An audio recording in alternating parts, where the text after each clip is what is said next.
I got the barrel action off the old Winchester 87, and I'm going to try to fix a few of the problems. One is it's got several dents right in here. Look like somebody whacked it pretty good with something sharp. They're not very deep, and I'm going to try to hammer them out. I've used in the past, this is an arbor out of a drill chuck for my lathe, and it's like 708 diameter right here, and it worked real well in other 12 gauge shotguns that I've used to raise dents. But this one just falls right through. The bore is a lot bigger. So I went out and looked through the assortment of sockets I found. This one's 726, 728, something like that. And it's also a slide fit through, but I'm going to put a layer or two of tape on one side to try to thicken it up so it'll stop right here in the barrel. And then I'll take my hammer that I've did a little bit of smoothing on here and try to raise those dents back up. And then it's got a couple other problems you may or may not be able to see from this angle of the video. But the barrel appears to be bent down and then back up and then bent down again. You can see it in through here. There's kind of a hump in it, and it's also a little crooked this way. So I'm going to try to pull those crooks out of that barrel. Also, it's missing the sight here, and I got another sight and a tap. Hopefully I can tap and put a bead back on this thing. Here's where the dent is, dented area. Here's my socket that I'm going to use to help knock it back out. To find that spot, I took a wooden dowel that'll slide into the bore and marked it here where it lined up with the mouth of the chamber. So this way I can drive that socket in there to where that dent is.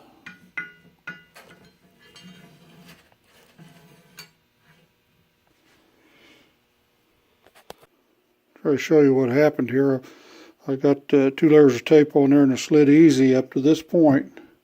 And you can see here's the mark on the dowel, and there's the dent. So that means this socket stopped right at the dent. I'm going to take my little hammer and try to tap it on down. Hopefully it'll go a little bit easy. Probably should have waxed the cylinder first.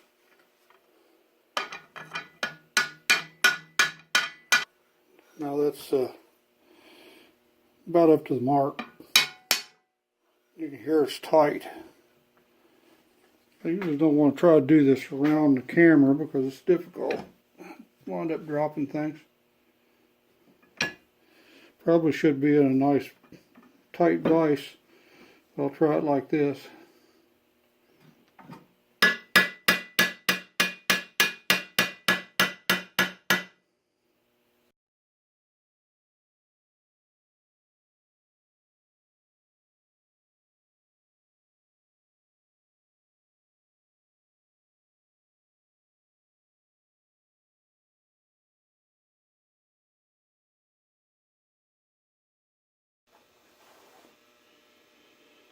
After hammering out this dent on the other side, slid the socket on down further and hit another restriction. I got to looking, and there's another shallow dent right here.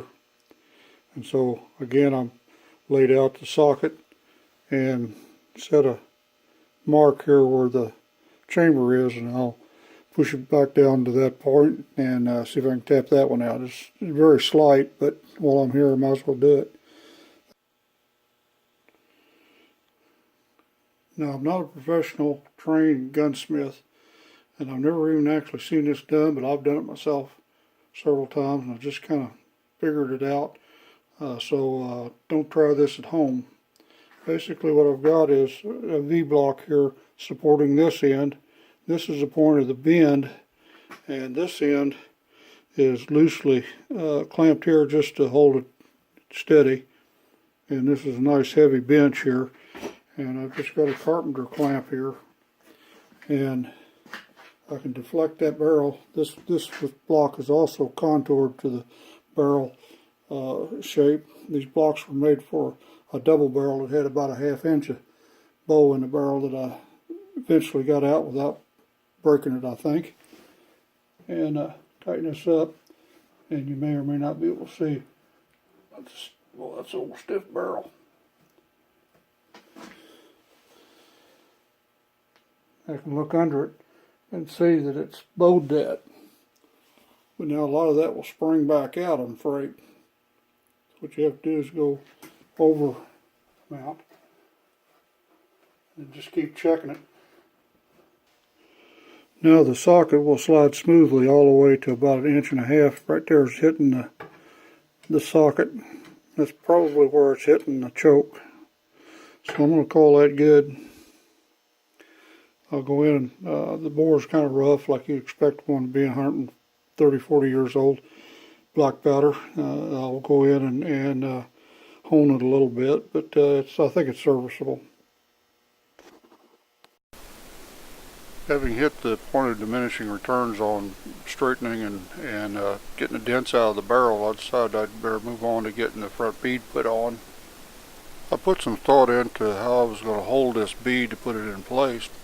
So I decided I'd chuck it in my little Chinese-made lathe and then use the drill chuck to chuck onto the bead. That way I'd had everything square and something to hold on to when I put it into place.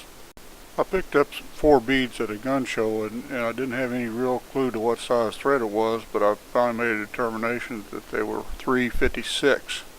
So I bought a tap that size, and I lucked out, and tapping the hole of the barrel was about that size, and it just basically cleaned out the threads. I cleaned up the threads and used Loctite 638 to secure the bead in place.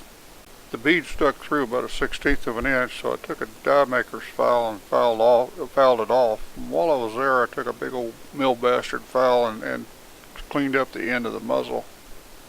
Did some cleanup work and put it back together, and decided it was so nice a day out I had to take it out to the range and give it a little exercise. That's another video.